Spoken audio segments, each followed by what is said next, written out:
Muy buenos días desde Santiago de Chile. Es muy grato estar nuevamente con ustedes en los miércoles del exportador organizado por PROMPERÚ. Hoy nuevamente hablaremos de la ley de modernización de la inocuidad alimentaria de los Estados Unidos. Esta es la agenda de la presentación. Que como ustedes pueden ver, no solo hablaremos de esta ley, sino también de los principales problemas que han tenido los alimentos peruanos en el mercado de los Estados Unidos. Para comenzar, en los siguientes slides se mostrará cómo ha sido la dinámica del proceso de importación de alimentos por parte de los Estados Unidos. Como muchos de ustedes saben, un requisito básico para introducir al mercado de los Estados Unidos un alimento es que el establecimiento que produce, procesa, empaca o almacena el alimento esté registrado ante la FDA. Aquí ustedes pueden ver que en el 2015, 108.000 instalaciones extranjeras estaban registradas ante la FDA para poder exportar alimentos a los Estados Unidos, mientras que solo 81.000, algo más, instalaciones domésticas estaban registradas, lo cual da cuenta del peso de los alimentos importados en los Estados Unidos.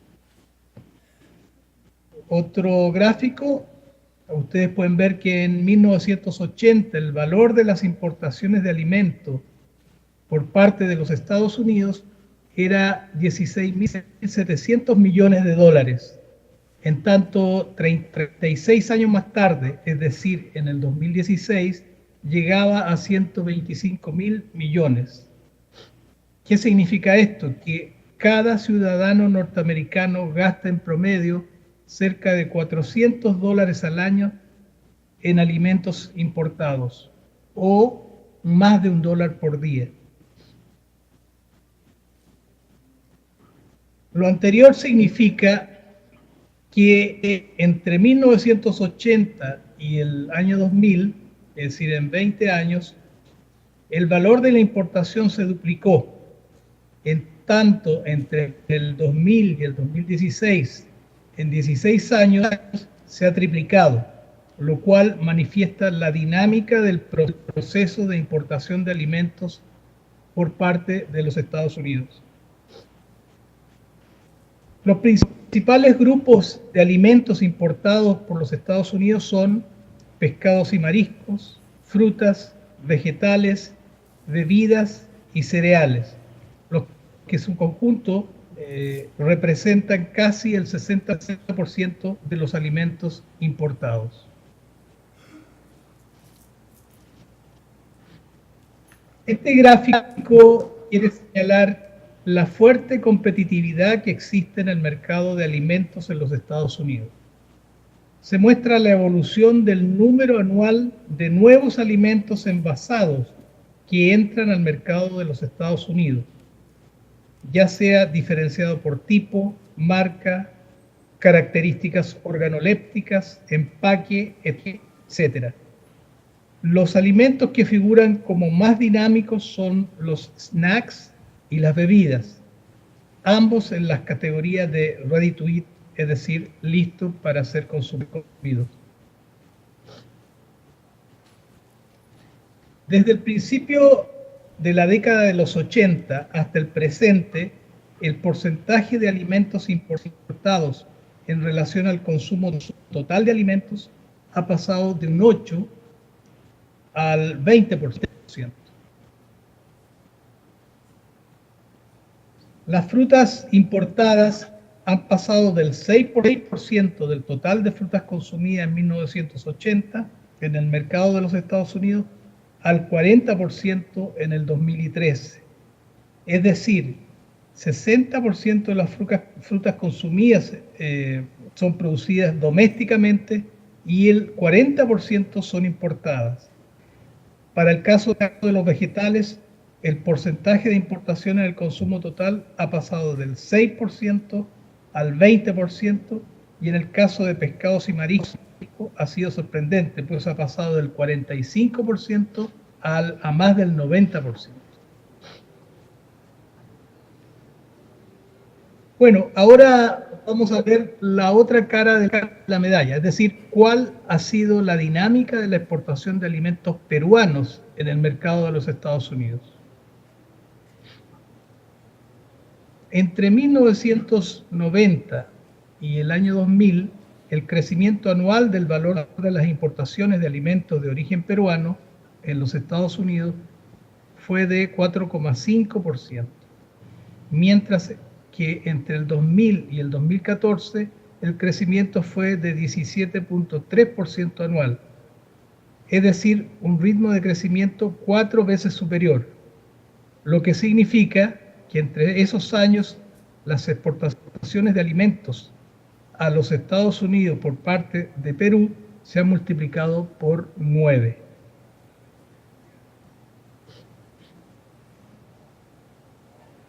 En esta gráfica ustedes pueden apreciar cuáles son los alimentos de mayor importancia y dinamismo importados por los Estados Unidos y que son de origen peruano, y que por lejos está representado por los productos hortofrutícolas.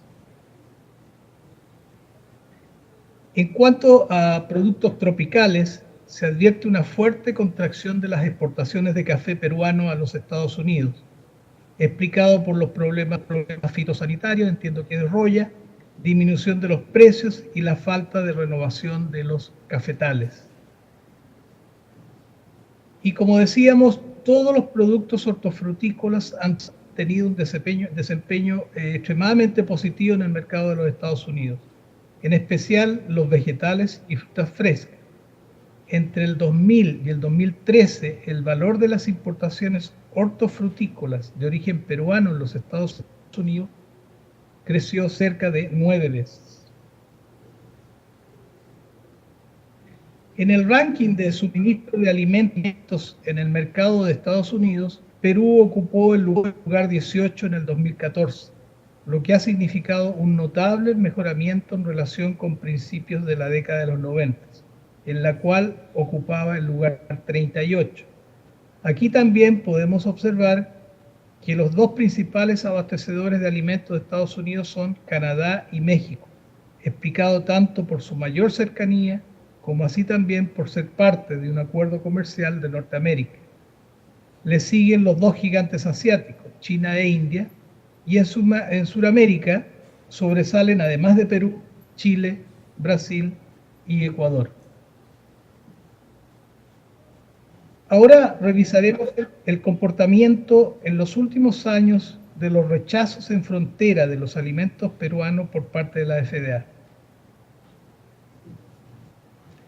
El rechazo a la importación de un alimento por parte de la FDA es la decisión final de que un envío detenido está en violación de las leyes y regulaciones de la FDA.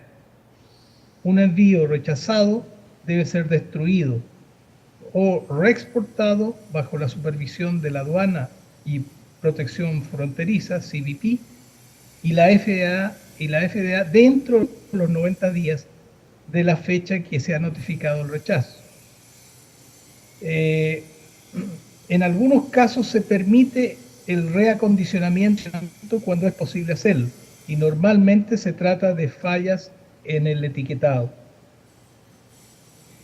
Entre el 2010 y el 2015, en 6 años, la FDA ha rechazado 478 entradas de alimentos peruanos en los Estados Unidos. Entre los principales alimentos afectados se encuentran la páprica, pimentón, pimiento tanto fresco como elaborado, las arvejas. También los rechazos de quinoa se han incrementado en los últimos meses y quizás par de años. Gran mayoría de los rechazos obedece a problemas con pesticidas, sea que se ha detectado un pesticida no autorizado en los Estados Unidos o pesticidas que exceden los límites establecidos por la autoridad ambiental, que es la EPA, la Environmental Protection Agency, la EPA, por su acrónimo, sería en español en este caso. Entre los productos del mar rechazado, el más importante es el maji-maji, que entiendo en Perú tiene el nombre de dorado o perico, que las causas del rechazo es que por análisis organolépticos señalan que hay indicios de descomposición o altos niveles de producción de histaminas. Es importante señalar que las dos causas principales de intoxicación histamínica son la manipulación antihigiénica del pescado y la conservación a temperaturas inadecuadas. Recientemente, en diciembre del 2016, la FDA realizó una capacitación sobre análisis sensorial en este pescado, el dorado, a fin de poder mejorar y poder solucionar este problema de rechazo de este producto. Pero en resumen, entre las causas principales de rechazo de alimentos peruanos en los Estados Unidos, el residuo de pesticidas figura como el más importante, con el 33%, un tercio de los rechazos de alimentos peruanos. El segundo más importante es el mal etiquetado, un cuarto de los rechazos, sea que no siguieron las guías de etiquetado establecidas por la FDA o tienen problemas con la identidad del alimento, es decir, dice ser un alimento y es otro diferente. La tercera causa está relacionada con las condiciones de higiene y frescura de pescados y mariscos, el 21.4%, pero que el 25% de los rechazos sean por causa de un mal etiquetado es mucho, especialmente considerando que es una práctica relativamente simple y fácil. Una noticia para ustedes: el próximo mes de julio haremos un taller sobre etiquetado y ustedes pueden consultar a los ejecutivos de PROMPERÚ de cómo participar y qué día se va a realizar. Veamos ahora qué es lo que ha pasado con las inspecciones a establecimientos de alimentos en Perú y que realiza la FDA. El mandato de la ley FISPA, o la Ley de Modernización de la Inocuidad Alimentaria de los Estados Unidos, establece que se incremente de manera importante las inspecciones a establecimientos de alimentos en el extranjero. Es así como si ustedes ven el gráfico, en el año 2007, hace 10 años, fueron menos de 100 los establecimientos de alimentos extranjeros en todo el mundo inspeccionados por la FDA. Para el año fiscal 2015 se realizaron más de 1.400 inspecciones y la idea es seguir incrementando las inspecciones en el extranjero. En relación a las inspecciones realizadas por la FDA, estas son clasificadas en: no se indica acción en NAI, significa que no se hallaron condiciones ni resultados objetables.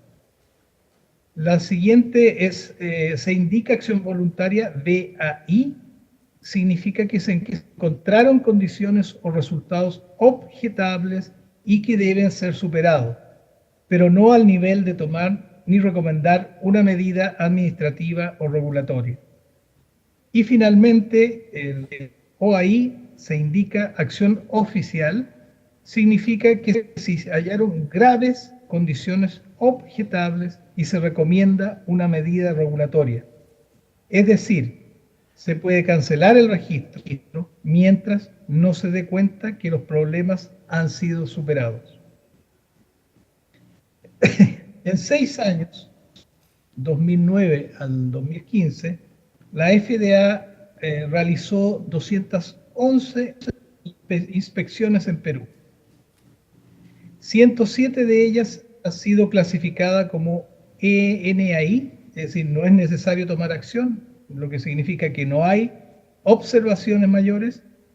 96 fueron clasificadas como VAI, es decir, se requiere acciones correctivas por parte de la empresa, y 8 fueron clasificadas como OAI, es decir, se encontraron serias deficiencias y la FDA pudo haber tomado acción oficial y el establecimiento deberá ser reinspeccionado.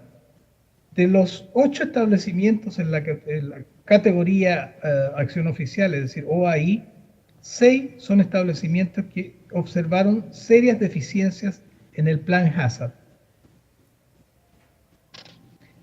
Bueno, ya entramos en tierra derecha para analizar la Ley de Modernización de la Inocuidad Alimentaria de los Estados Unidos, conocida como FSMA, como Food Safety Modernization Act, por su acrónimo en inglés.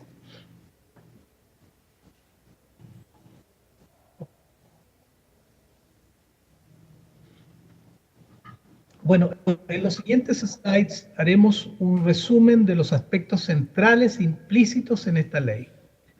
El Congreso de los Estados Unidos aprobó esta ley a fines del 2010 y luego el presidente la firmó el 4 de enero del 2011. Un elemento importante a señalar que en el caso de la FSMA no aplica a carnes ni de cerdo, ni de aves, ni de vacunos. Es solo la única carne, la de pescado, que aplica, ni tampoco a huevos procesados. ¿Por qué? Porque las carnes en general son reguladas por el Departamento de Agricultura de los Estados Unidos, el USDA, y más explícitamente una agencia del Departamento de Agricultura que es FSIS, es el Food Safety Inspection Service. Bueno, ya ha pasado más de un siglo de la primera ley de alimentos de los Estados Unidos, 1906, y más de 78 años de la Ley de Alimentos, Medicamentos y Cosméticos de 1938. Era hora ya de actualizar la normativa y adecuarla a los nuevos problemas y los nuevos desafíos. El aspecto central de esta ley es la creación de un nuevo sistema de inocuidad de los alimentos y un fortalecimiento de la responsabilidad de la cadena desde la finca, desde la granja, desde la explotación básica o desde el mar a la mesa. ¿Cuál es la situación actual de la FSMA? En la formulación de la FSMA existe una base de 7 reglas o normas principales. Entre enero del 2013 y enero del 2014, la FDA propuso estas 7 reglas para avanzar en la implementación de la FSMA. Posteriormente, 4 de estas normas o normas propuestas en aquel entonces fueron actualizadas a fin de hacerlas más flexibles, prácticas y efectivas. Para esas normas llamadas suplementarias se les dio un periodo adicional para comentarios. Pero actualmente estas 7 normas son reglas finales, son normas finales y tienen distintos plazos de cumplimiento. Todas estas 7 normas finales fueron enriquecidas con comentarios públicos, como se señalaba. Pero aquí ustedes pueden ver cuáles fueron las reglas más controversiales o con mayor inquietud de los productores de alimentos, viendo el número de comentarios públicos de cada una de ellas. La de productos frescos tuvo más de 18.000 comentarios públicos y luego la de controles preventivos para alimentos de consumo humano con cerca de 10.000 comentarios. Ahora analizaremos de manera resumida las 2 normas que generaron mayor interés e importancia para los productores y procesadores de alimentos. La norma de controles preventivos de alimentos para consumo humano y la de productos frescos. Cada establecimiento deberá implementar un plan escrito de inocuidad de alimentos focalizado en la prevención de la contaminación. Se deberá mantener actualizadas las buenas prácticas de manufactura en el establecimiento. Y una cosa importante, que no se espera que todas las medidas preventivas posibles y procedimientos de verificación sean aplicados a todos los alimentos en todas las instalaciones, sino más bien aquellas que tengan un grado razonable de ocurrencia.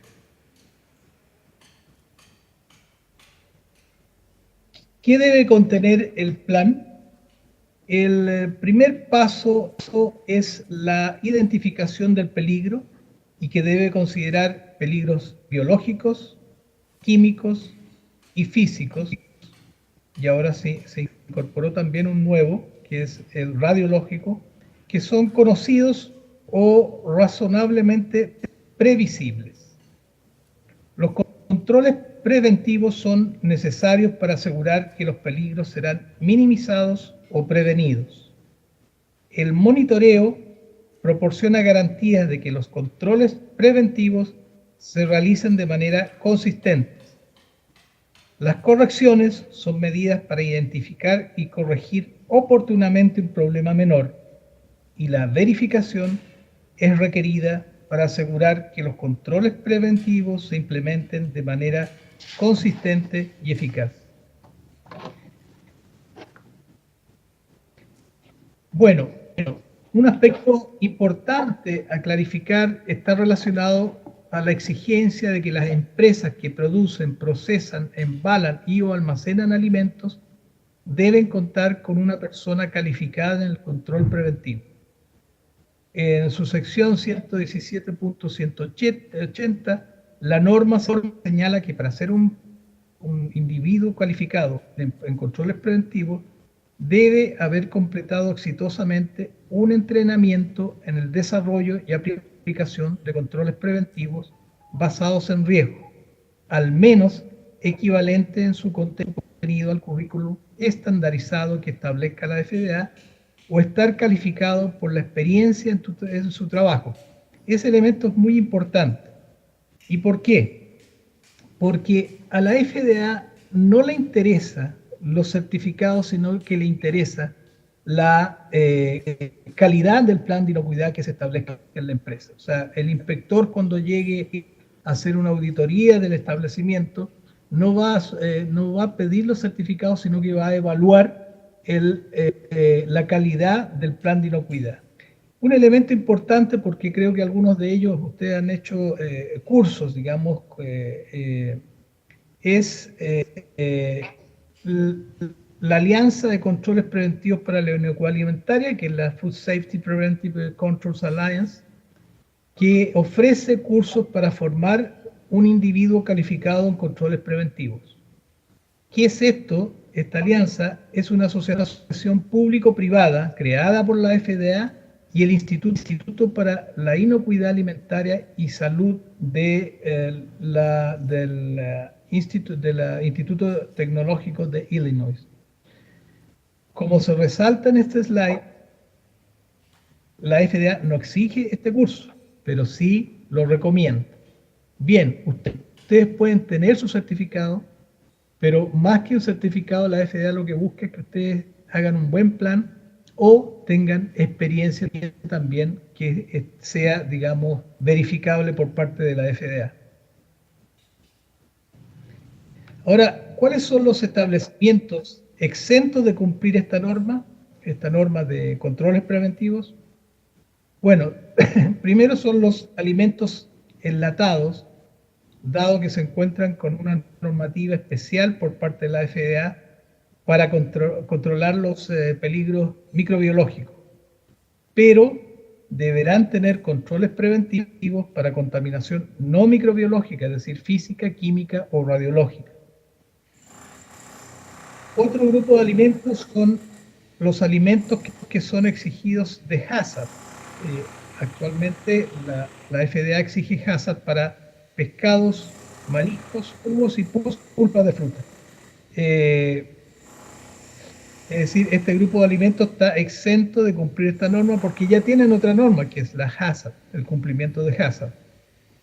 Otro grupo de alimentos son los suplementos alimenticios y las bebidas alcohólicas con más de 7 grados, porque con menos de 7 grados las bebidas alcohólicas son reguladas por la FDA, pero mayor a 7 grados son reguladas por el Departamento del Tesoro. En relación a los plazos que serán dados para que los packing que hacen solo actividades de embalaje frío, sin otro proceso de procesamiento, cumplan con las normas de controles preventivos, al igual que en las demás normas FESMA, se advierte una discriminación positiva a las empresas y establecimientos de menor tamaño. La empresa pequeña, aquella con menos de 500 empleados a tiempo completo, que es bastante grande para los estándares, digamos, en América Latina, ustedes ven que tiene un plazo de cumplimiento en enero 28 del 2019.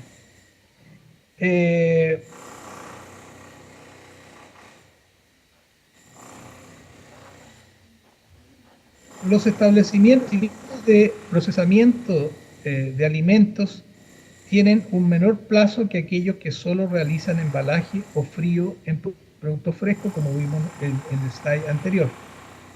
Así, las pequeñas empresas, compañías, firmas, deberán comenzar la aplicación de controles preventivos en septiembre de este año.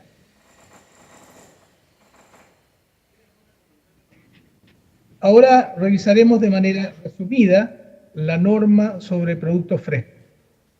Esta norma aplica a todas las frutas y verduras que son consumidas crudas y quedan excluidas aquellas que requieren cocción o que tienen algún proceso que va a reducir el riesgo microbiano.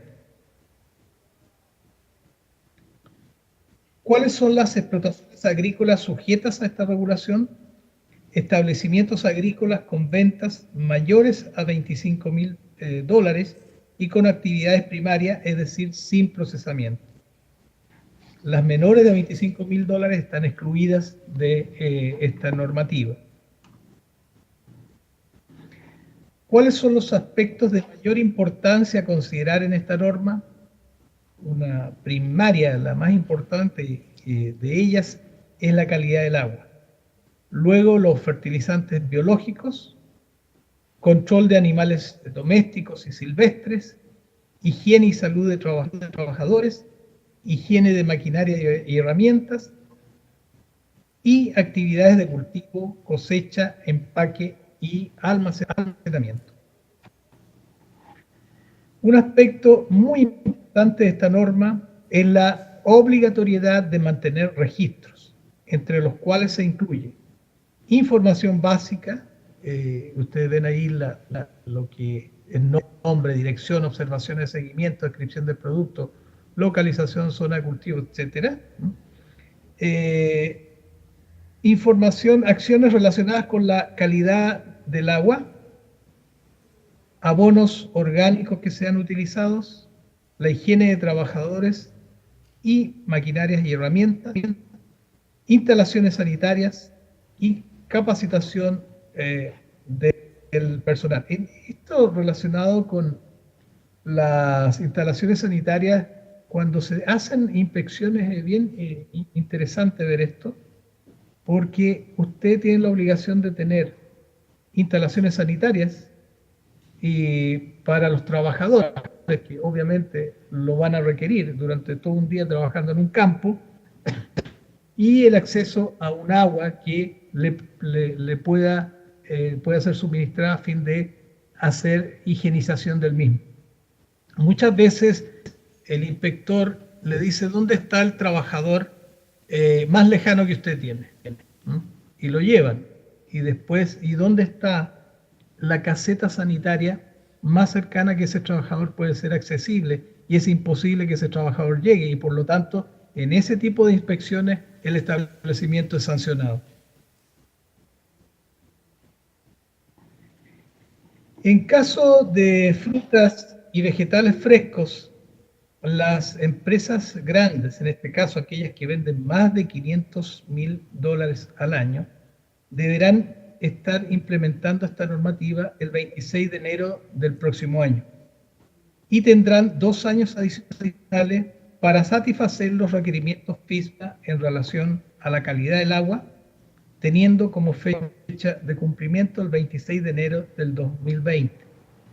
Aunque creemos, y yo personalmente creo, que habrá una nueva extensión para el cumplimiento sobre la calidad del agua porque han habido muchos requerimientos a la FDA y especialmente de productores de mismo Estados Unidos. Veamos ahora brevemente la norma del proveedor extranjero. Esta norma exige que los importadores sean responsables de asegurar que los proveedores de alimentos extranjeros, es decir, ustedes, proporcionen el mismo nivel de protección de salud pública que se requiere de los productores de alimentos en los Estados Unidos.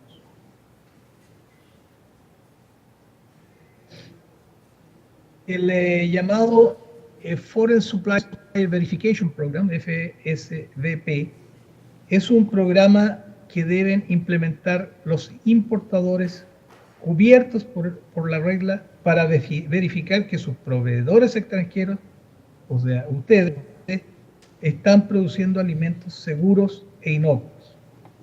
Se requiere que el importador mantenga un programa de verificación para cada alimento importado en los Estados Unidos y por cada proveedor extranjero de dichos alimentos. A los efectos de esta norma, un importador es el propietario o consignatario que haya ofrecido un alimento para su importación en los Estados Unidos. De no haber un propietario o consignatario, obviamente el importador pasa a ser el representante del propietario extranjero del alimento en los Estados Unidos.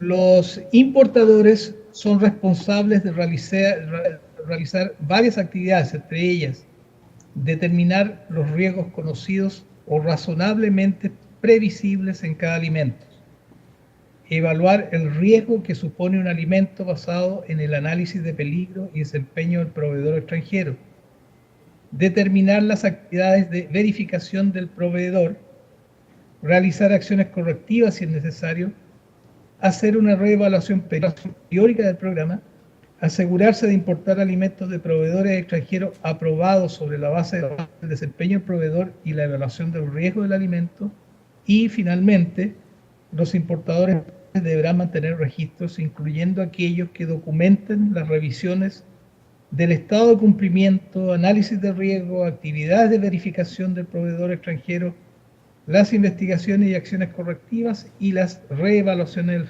del Foreign Supply Verification Program. Un aspecto importante es que, si bien es cierto, este es un requerimiento para el importador, quien le está importando el alimento le va a pasar a ustedes, digamos, esa responsabilidad, el cumplimiento.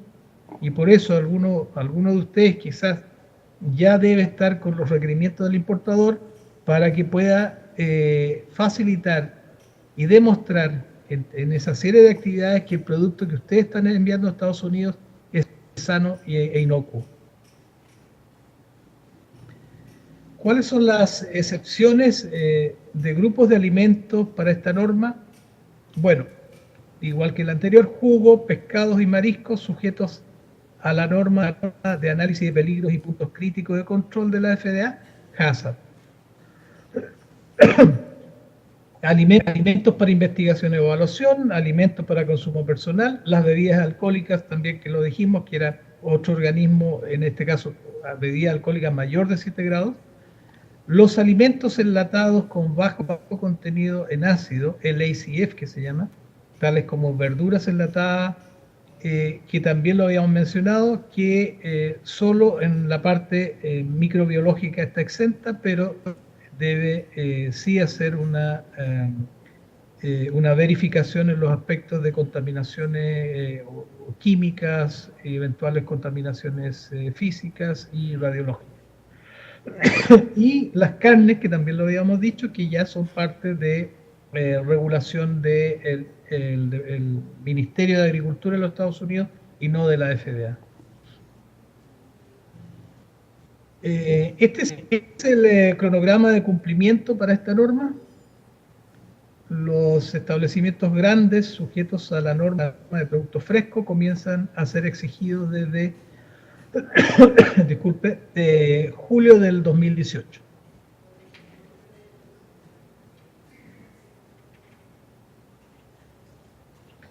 Por su parte, los importadores de alimentos que son sujetos de control preventivo calificado de pequeño, es decir, con menos de 500 empleados a tiempo completo, deberán cumplir con esta norma en marzo del 2018. Como se observa, para las grandes empresas, los importadores deben tener un plan de verificación antes del 30 de mayo de este año, es decir, ya están debiendo cumplir. Ahora revisaremos de manera muy resumida las otras normativas de cumplimiento en el marco de la ley de inocuidad, la ley de modernización de la inocuidad alimentaria de los Estados Unidos.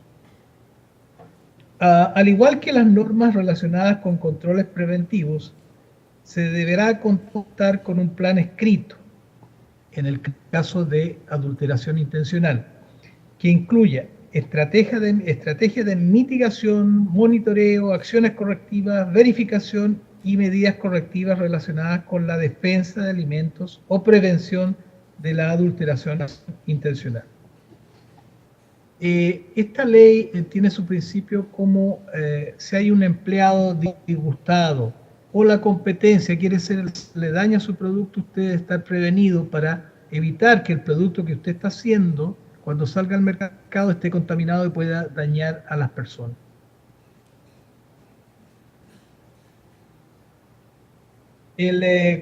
Si bien la elaboración de un plan escrito de defensa de los alimentos o adulteración intencional debe ser cumplida por todas las instalaciones que están registradas ante la FDA, tiene su foco en industrias de alimentos que son clasificadas como más vulnerables.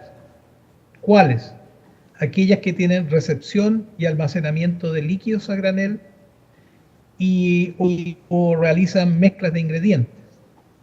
Las pequeñas empresas con una cantidad menor a 500 empleados a tiempo completo deben tener su plan escrito en julio del próximo año. Al igual que los controles preventivos para alimentos para consumo humano, esta norma de controles preventivos para alimentos de consumo animal exige un plan escrito de inocuidad alimentaria y que debe incluir análisis de peligro, controles preventivos, supervisión y manejo de controles preventivos, monitoreo, etc.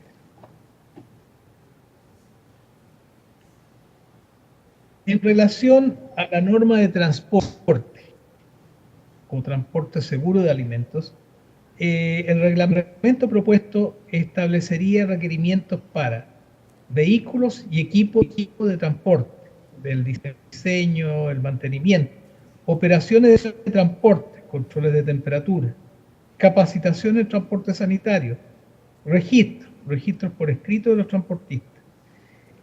Si bien es cierto, esta norma no lo dice, será aplicada más bien en el transporte en los Estados Unidos, no el transporte en los países extranjeros.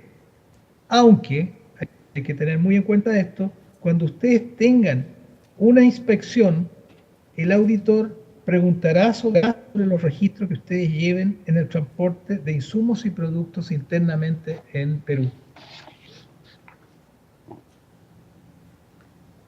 Finalmente, la norma sobre acreditación de auditores de terceros establece un programa voluntario para la creación de organismos de certificación de terceros, también conocidos como auditores, para llevar a cabo auditorías de inocuidad alimentaria y expedir certificaciones de instalaciones extranjeras y de los alimentos de consumo humano y para animales que produzcan. La FDA reconocerá organismos de acreditación, los que a su vez acreditarán auditores de terceros. En este gráfico ustedes pueden tener un resumen de cómo esta norma funcionaría.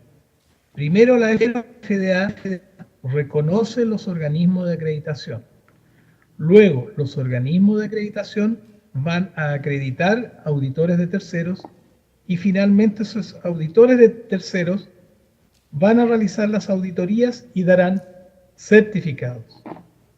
Una noticia que acabo de enterarme, que en la página web de la FDA, ustedes pueden googlearla incluso, hoy día aparece, hoy día 21 de junio, aparece cómo va a operar y cómo ustedes pueden, o las organizaciones que ustedes tengan dentro del país, podrían postular para ser un auditor de tercero. Es bien interesante porque esto ya lo estábamos esperando hace 2 años que apareciera y ya ustedes pueden empezar a postular para que la FDA, en el marco, digamos, de sus atribuciones, pueda reconocer los organismos de acreditación y los organismos de acreditación empiecen a acreditar auditores calificados de tercero. Un organismo de acreditación reconocido por la FDA bajo este programa podría ser también una agencia del gobierno o un tercero privado. Y deben cumplir con los requisitos de la autoridad, competencia, capacidad, imparcialidad, aseguramiento de calidad y registros. Las entidades extranjeras pueden utilizar las certificaciones para 2 propósitos. Los importadores pueden utilizar certificaciones para establecer su elegibilidad para participar en el programa voluntario de importador calificado, BQIP, que se llama, que ofrece una revisión y entrada de alimentos expeditiva. Y 2, para evitar que los alimentos potencialmente perjudiciales lleguen a los consumidores de los Estados Unidos.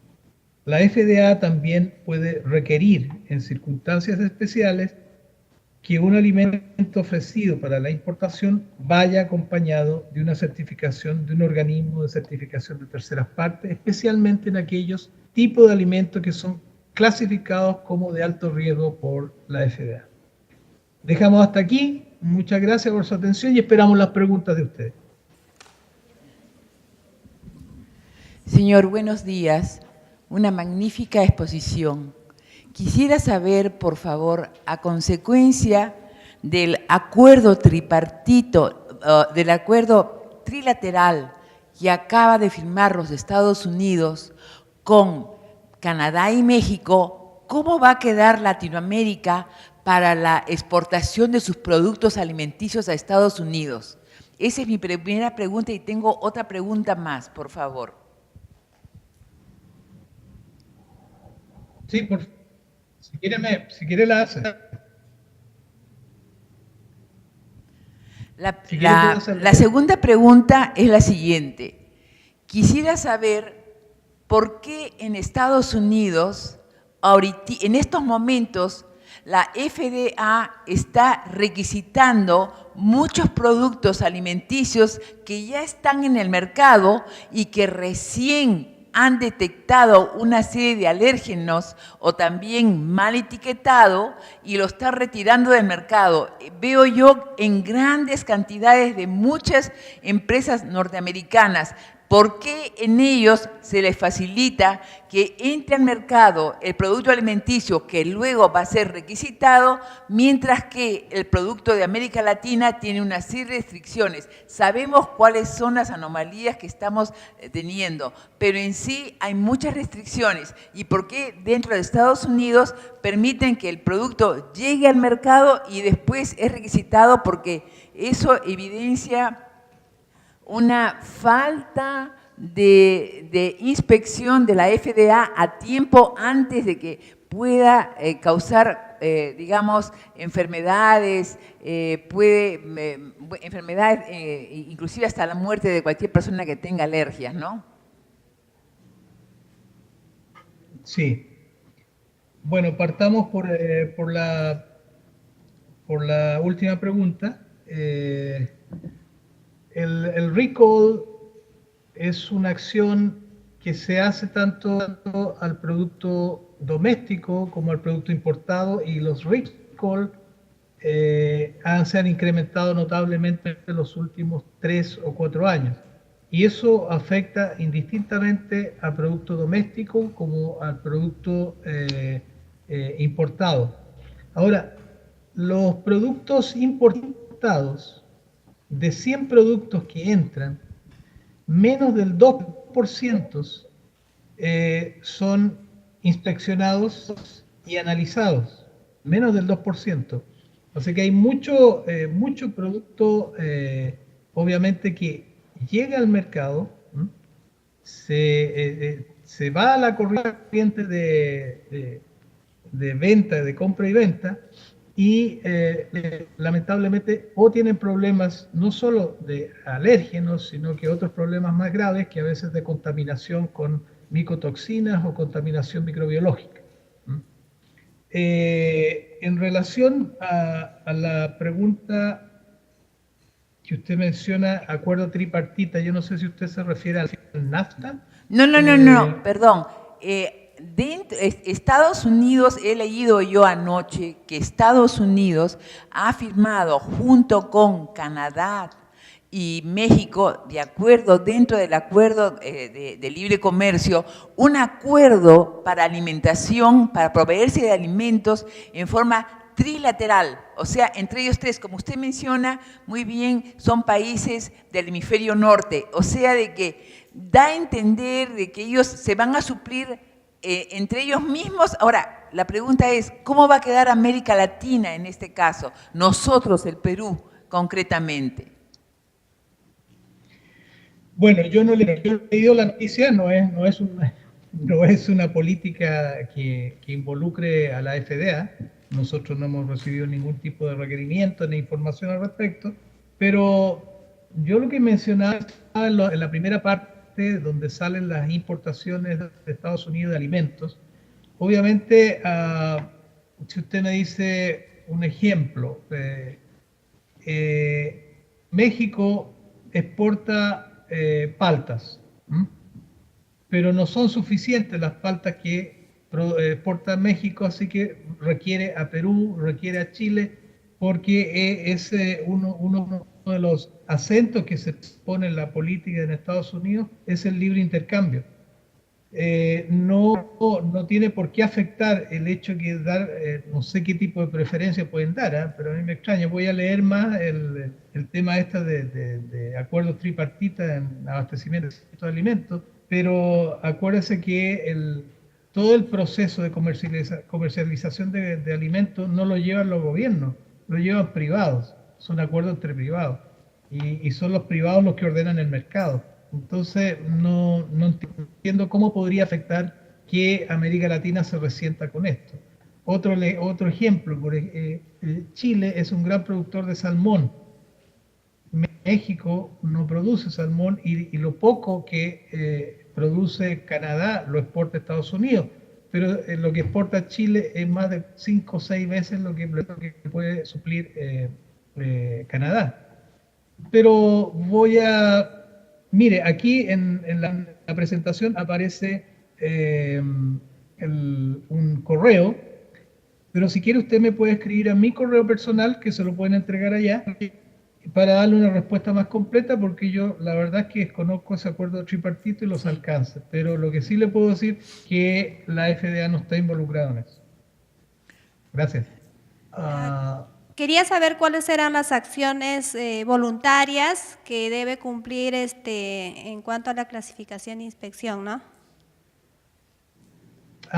Sí. Ya.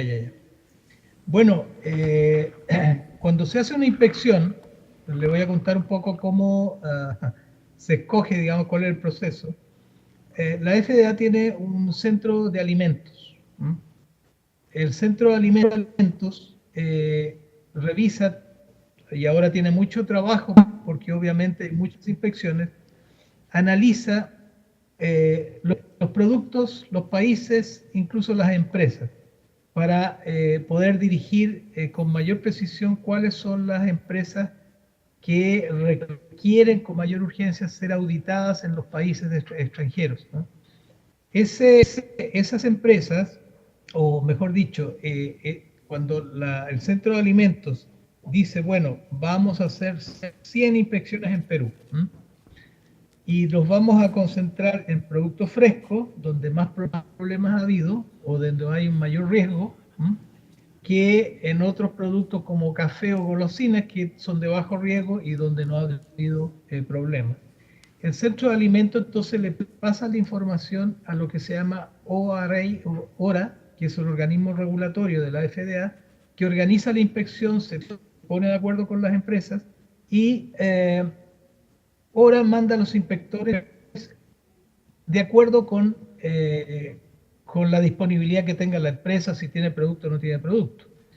Y muchas veces nosotros de acá, de esta oficina, le avisamos a los organismos que regulan en su país, que puede ser SENASA, que puede ser SANIPES o puede ser otro, y para que hagan acompañamiento. El inspector gasta 2 días en una instalación y cuando la clasificación, por ejemplo, había una que no action indicated, que dice, bueno, no encontré nada grave, solo algunas cositas que yo la puedo conversar con el señor acá, el inspector. En otros casos, que es voluntary action indicated, es entre comillas voluntario, ¿no? Porque encontraron y la FDA o el inspector emite un formulario que se llama formulario 483. Y en ese formulario que he establecido, que usted, entre comillas, voluntariamente va a hacer las modificaciones que el inspector le va a pedir, por ejemplo, no sé, que el agua potable esté dentro de las instalaciones, tengan distintos puntos, digamos, para un mejor acceso al lavado de manos, o una cosa que es bien rara, digamos, en los países de América Latina, que los baños o donde se pueda lavar las manos el operario tenga agua caliente, cosa que no es exigida en nuestros países, pero sí por la ley de Estados Unidos, el acceso a agua caliente.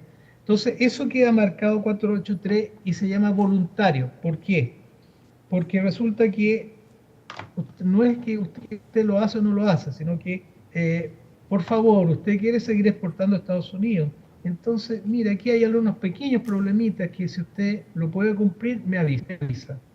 Y eso tiene seguimiento, es decir, está clasificado así, pero la FDA le da seguimiento para que efectivamente lo cumpla. Y muchas veces, si usted quiere seguir exportando a Estados Unidos, rápidamente, porque son problemas menores, las empresas satisfacen los requerimientos del inspector y eso es lo que se llama acciones voluntarias. No son grandes, tampoco grandes problemas, sino son problemas de fácil solución. Mi nombre es Rómulo. La pregunta es, la sanción que ha tenido la leche Pura Vida en Panamá, ¿la FDA también ha tomado cuenta de los productos de leche normales, las que se exportan, o no han considerado esa sanción para las empresas que exportan ese tipo de leche que no es leche?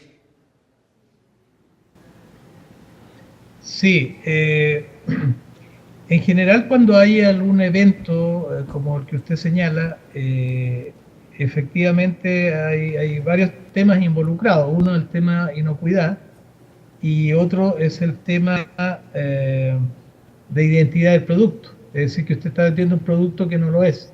Está diciendo que es un producto y el producto no es lo que usted está diciendo. Y muchas de las sanciones ojo con Perú, que con el tema de etiquetado, muchos de los problemas de etiquetado que ha tenido los productos procesados del Perú han sido relacionados con que la identidad del producto no está correcta, que dice que es un producto y ese producto no es lo que está diciendo. Y especialmente sucede con los jugos.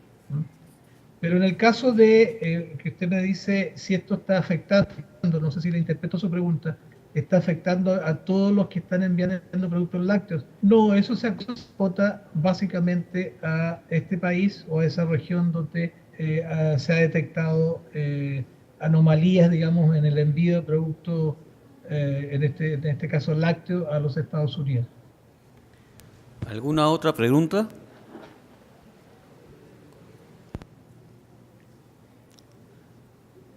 Si no hay más preguntas, agradecemos al expositor Gonzalo Ibáñez con un fuerte aplauso, por favor.